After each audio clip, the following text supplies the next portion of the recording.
আমরা যেহেতু ঐক্য চাই, সকল মিলে দেশের উন্নয়নের জন্য চাই, আমরা যেহেতু এটা একটা জাতি, এটা একটা গোষ্ঠী, এই দেশ সকলের, সকল ধর্মের, বর্ণের, গোত্রের লোক এই দেশে বাস করেন।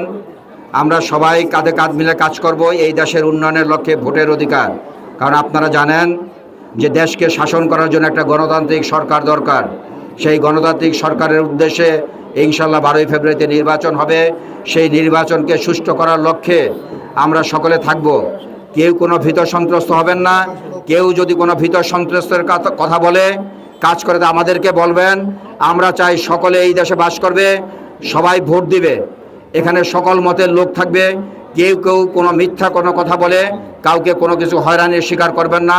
যদি কেউ কোনো হয়রানির শিকার করতে চান তাহলে সেটা আমরা দেখব ইনশাল্লাহ।